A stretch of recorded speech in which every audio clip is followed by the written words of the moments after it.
पहिल्यांदा एक जोडपं आलं होतं. मला वाटलं आता चांगलं बोलतील ते माझ्याशी, छान गप्पा होतील आमच्या, पण तसं काहीच झालं नाही. एक दिवस तर कहरच झाला. फुलदाणी तोडली त्यांनी माझ्या घरातली. मग काळ वेळ न बघता गेले त्यांच्या रूम पाशी. दरवाजा ठोठवला, नवऱ्याने उघडला दरवाजा. चांगलं खडसावलं त्याला. खूप राग आला होता मला. रात्रभर त्या फुलदाणीमुळे झोप सुद्धा लागली नाही मला. आणि सकाळी बघितलं तर जोडपं गायब.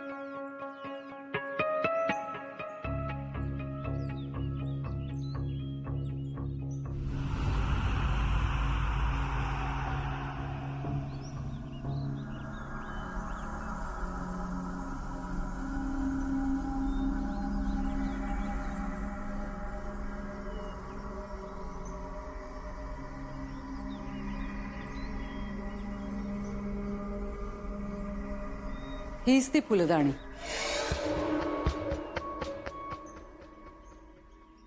हो हो पण तुम्ही अजून ही जपून ठेवली? आवडत्या गोष्टी जपून ठेवते मी. चहा अहो मला खरंच नकोय चहा. प्रेमाने केलाय की?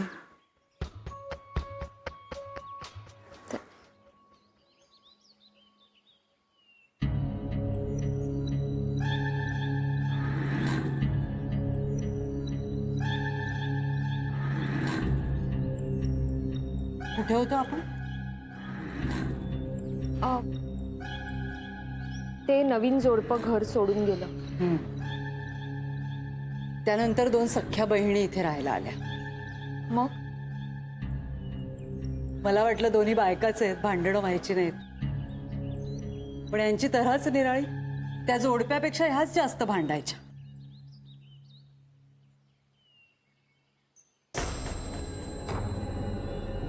मी बोलताना घड्याळ बघतेस तू, म्हणजे माझं बोलणं ऐकत नाहीयेस? नाही तसं नाहीये, मी फक्त वेळ बघत होते. तुम्ही बोला, मी ऐकते तुमचं बोलणं. काय सांगत होते? त्या दोघी बहिणी खूप भांडायच्या.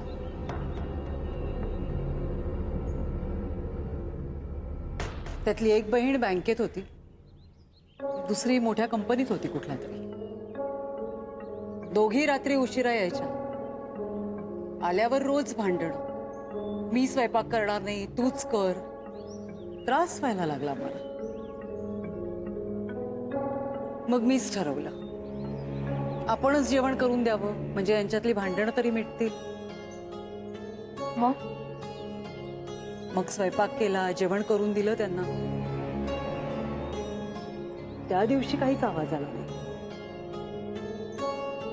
मला वाटलं चला यांच्यातली भांडणं संपली. दुसऱ्या दिवशी बघायला गेले तर मी दिलेलं जेवण कचऱ्यात टाकून दिलं होतं. अन्नाची नासाडी केली त्यांनी. भयंकर राग आला होता मला. पण मग तुम्ही काहीच बोलला नाही? जाब विचारायला गेले तर दोघीही पसार.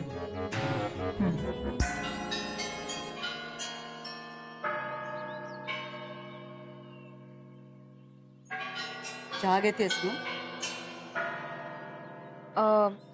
हो घेते ना. तुमचे मिस्टर सांगितलं ना यायचं तेव्हा येते. हो पण आता पुढे काय झालं ऐक तर. हा मग काय झालं पुढे? इथे येणारा प्रत्येक जण एका रात्रीत पसार व्हायला लागला. पण का? भास होतात म्हणून.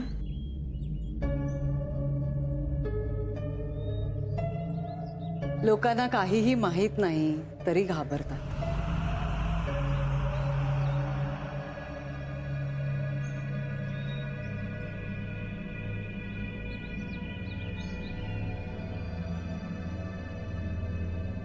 आपलं नवीन घर.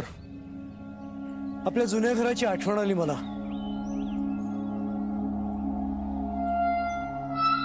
मी सुद्धा हे घर पहिल्यांदा पाहिलं होतं तेव्हा मला तसंच वाटलं होतं.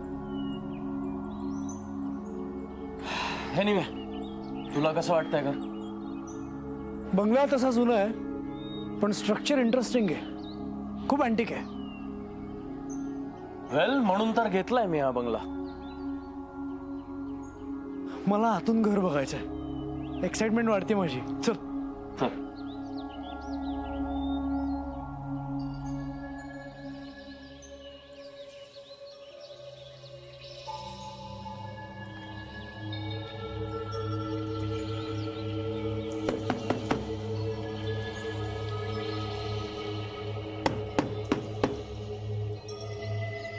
समिधा,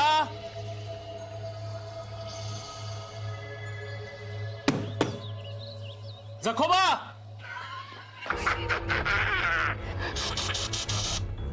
तारका वाचवलात, तारका वाचवलात. चिडतील ना ते. कोण आहेस तू? माहित नाही. मग इथे कशाला आलायस? आलो नाहीये, आलो नाहीये. त्यांनी आणलंय, त्यांनी आणलं मला इथे. त्यांनी एकदा का ठरवलं ना की काहीच बदलत नाही. निघा निघा, नाहीतर तुमचा पण शेवट करते ते. काय बोलतोयस तू? कोणाबद्दल बोलतोयस का? आतमध्ये आराम करतायत ते, आराम करतायत आतमध्ये. चिडतील ते चिडतील. अरे कोण चिडतील? कोण ते? ते ज्याने रम्या आणि सच्याला काढलं. चल निघ इथून. मी नाही निघणार. तुला निघ म्हटलं ना, चल निघ. नाही गेलो तर असं नाही ऐकणार ना तू. जाण येतात सच्चा आणि राजू सगळे काढले. चल सच्चू आणि आजूला तुम्हाला पण गाडतील. क्षितिज, जरा थांब. काय चाललंय रे? वेळा कोणतरी तो. अरे पण तो आत आला कसा? जाऊ दे ना. चल मला घर दाखव. चल.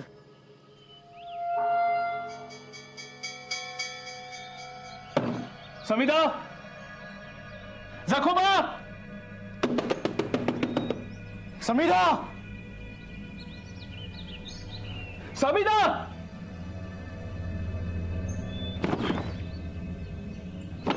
समिधा,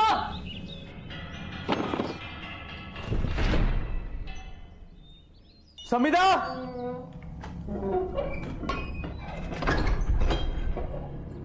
चल घर बघू.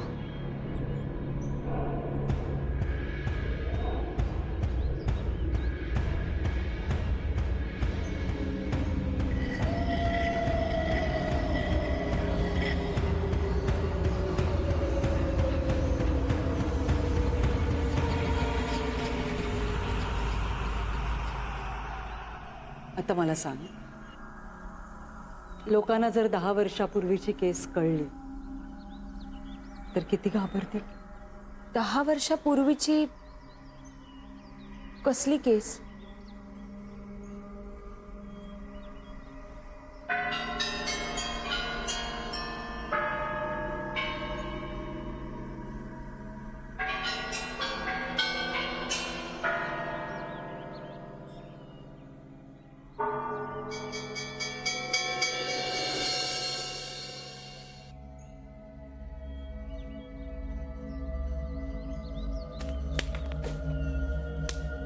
आय एम शुअर पैसे मिळाले ना म्हणून पळून गेले ते दोघं. तू तरी असे सगळे पैसे कसे काय दिलेस रे? आता बरं काम करत होती ती मुलगी आणि बरेच दिवस मी तिला काही पैसे दिले नव्हते म्हणून म्हटलं थोडे पैसे ट्रान्सफर करतो. मी जी चूक केली ती तू करू नकोस. अरे असं अनोळखी लोकांवर लगेच विश्वास नको ठेवूस. ही दादा अगदीच अनोळखी नव्हती ती. खूप दिवस काम चालू होतं तिचं, त्यामुळे ओळख वाढली होती म्हणून ठेवला विश्वास. पैसे खूप होते का? एक एफडी मोडावी लागली माझी. अरे काय क्षितिज, गेले ना सगळे पैसे पाण्यात. नाही, तू काळजी करू नकोस, मी सगळे पैसे परत मिळवतो की नाही बघ. काय करणार आहेस? पोलीस कंप्लेंट करेन, पण सोडणार नाही मी तिला. ठीक आहे.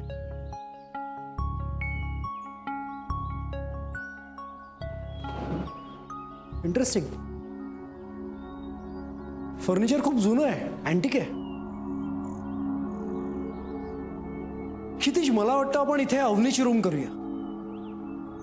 अवनीची? हा दादा, घरात बऱ्यापैकी आड बाजूला आहे ही खोली, त्यामुळे मी विचार करत होतो इथे जरा स्टडी रूम करूया. Not bad, good idea. चल तुला बाल्कनी दाखवतो.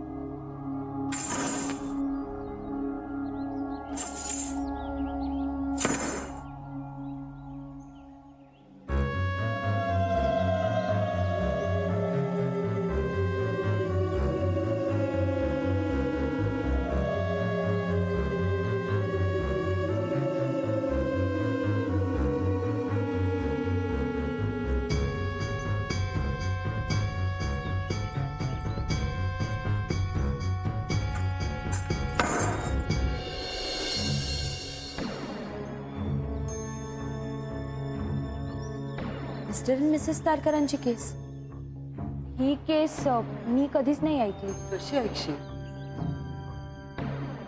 खूप मोठं गूढ आहे ते. कोणालाच माहित नाही काय घडलं. नेमकं काय झालं होतं?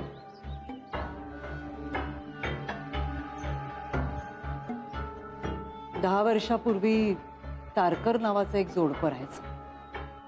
खूप सुखी संसार होता त्यांचा. त्या जोडप्याच्या आयुष्यात एकच दुःख होतं. त्यांचं लहान मूल दगावलं होतं.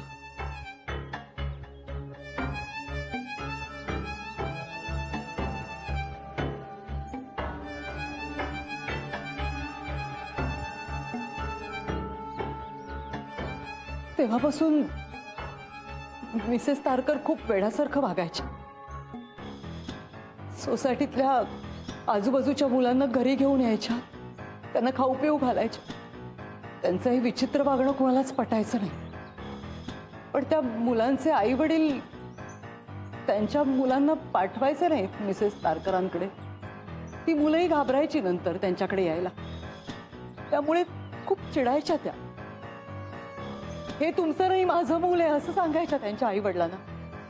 मुलांच्या आई वडिलांना पोलीस बोलवावे लागले. पण मिसेस तारकरांची काय चूक आहे? त्यांना पुन्हा मूल होणार नाही असं सांगितलं होतं त्यांना डॉक्टरांनी. आपण वांझ आहोत हे सहनच होईना त्यांना. मग पुढे? खूप त्रास भोगला त्यांनी. खाणं पिणं सोडलं होतं. तासनतास शून्यात बघत बसायच्या, सतत रडत राहायच्या.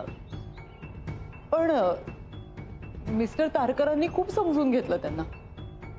त्यांची काळजी घेतली, चांगले उपचार दिले त्यांना. पण मिसेस तारकरांच्या बाबतीत काहीच घडलं नाही. मग मिस्टर तारकरांचा मनस्ताप वाढत गेला आणि एका रात्री विपरीतच घडलं.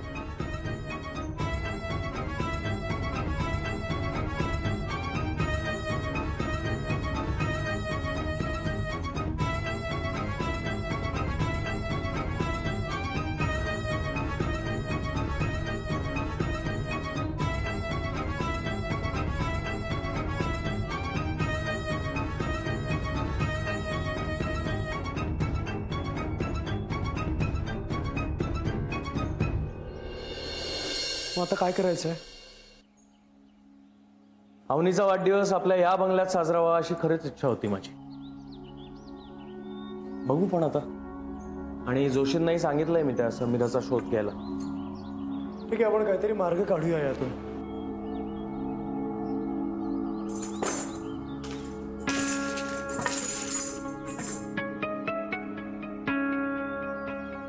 कोणाचा फोन आहे हा? समीराचा. You sure?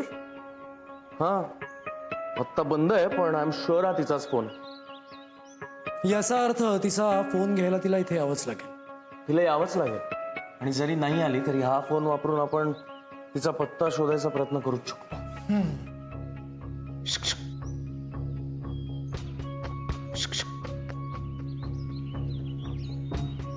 कोण आहे?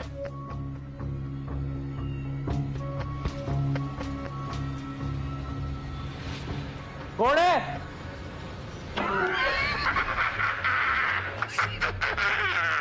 दिवस भरलेत तुमचे, दिवस भरलेत. या वाड्याच्या भिंतीनं आमच्या कित्येक पिढ्याचा रक्ताचा शिंपण घालून उभा केलाय आणि तुम्ही सरळ आत घुसलात.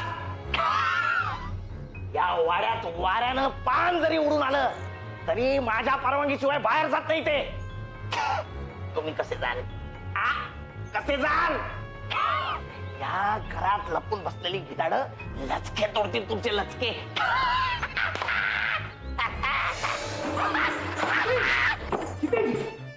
अरे काय तो वेडा आहे. मारणार नव्हतो मी त्याला. त्याचं वागणं सारा विचित्र आहे. सगळं स्ट्रेंज आहे इथे.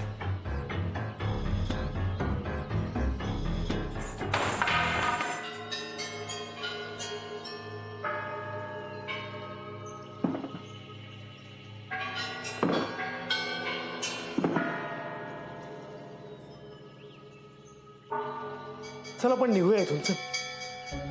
नाही चल चल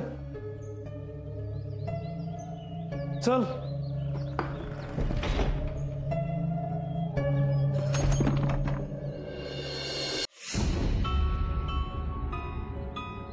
विपरीत काय घडलं?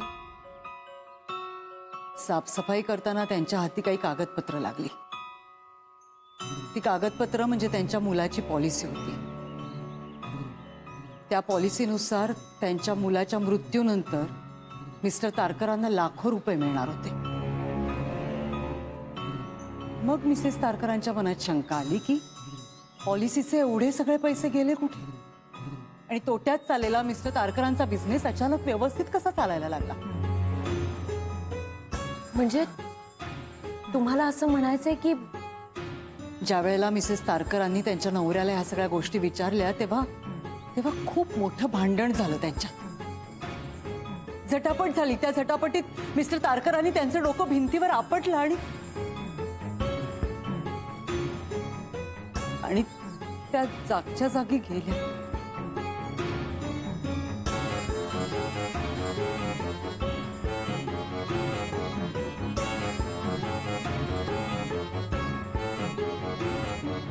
त्यांनी असं केलं कारण मिसेस तारकरांना सगळं सत्य कळलं होतं. मिस्टर तारकरांनी त्यांच्या बायकोच्या प्रेताची विल्हेवाट लावली आणि निघून गेले. काही दिवसांनी परत आले. ज्यावेळेला लोकांनी त्यांना त्यांच्या बायकोबद्दल विचारलं तेव्हा त्यांची बायको परदेशात सेटल झाली असं सांगितलं त्यांनी. आणि लोकांनी विश्वास ठेवला, कारण त्या भयाण रात्री काय घडलं हे कोणालाच माहित नव्हतं.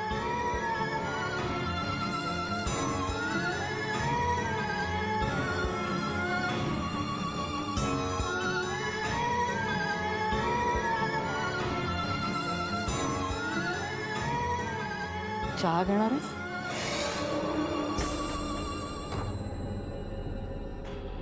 नाही, नको. मला तासा तासाने चहा लागतो.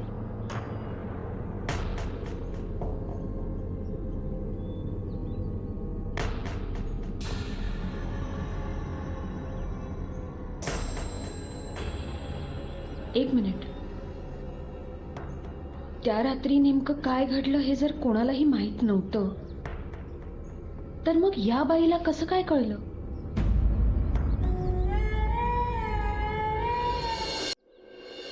आकाश,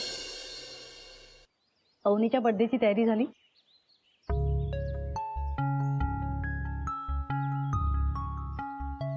त्याच्याकडे काय बघताय? आपल्याला साजरा करायचा आहे ना अवनीचा बर्थडे मृत्युंजय बंगल्यात. मला नाही माहित.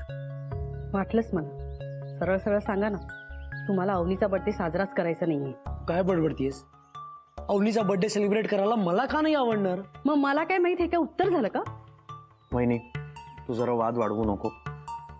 तो तसं म्हणतोय त्याला काहीतरी कारण आहे. प्रॉब्लेम झाला. काय प्रॉब्लेम? मी मृत्युंजय बंगल्याची सगळी सजावट करायला एका मुलीला सांगितलं होतं, पण अजून काहीच तयारी झाली नाही. का? आता का ते मी तुला नाही सांगू शकत, कारण मलाही माहित नाही. पण मी तिला पैसे ट्रान्सफर केल्यापासून ती गायब आहे आणि फोनही उचलत नाही. नक्की की भावाची बाजू घेतोय? वहिनी, अगं तसं काही नाहीये. भावाची बाजू घेतोय म्हणजे काय म्हणायचं काय तुला? नाही, मला माहितीये की तुमची इच्छा नाहीये अवनीचा बर्थडे मृत्युंजय बंगल्यामध्ये साजरा करायची. कोण म्हणाल तुला हे म्हणायला कशाला पाहिजे, दिसतंय ना. हे जरा अति होत आहे. तू काही बडबड करू नकोस, कळलं ना? दोघंही जरा भांडू नका प्लीज. क्षितिज, तू मध्ये पडू नकोस. मला माहिती हा सगळा यांचाच प्लॅन असणार. काही कधी मनासारखं होऊच द्यायचं नाही. मला वाटतं मी बांजुटी राहिली असते ना तर बरं झालं. अवनीला जन्मच द्यायला नको होता मी. वहिनी अगं काय बोलतेस तू? अरे तू काय अक्कल गहाण टाकलीस का? काही काय बडबडतीस? मग दोघांची भांडणं होत होती तोपर्यंत ठीक होत, पण आता अवनीला कशाला आणताय या सगळ्यामध्ये? तिची काय चूक आहे? वहिनी अगं काय चालवलंयस तू? या घरात मी पुन्हा हे सगळं ऐकून घेणार नाही, कळलं? सॉरी. ओ साक्षीताई,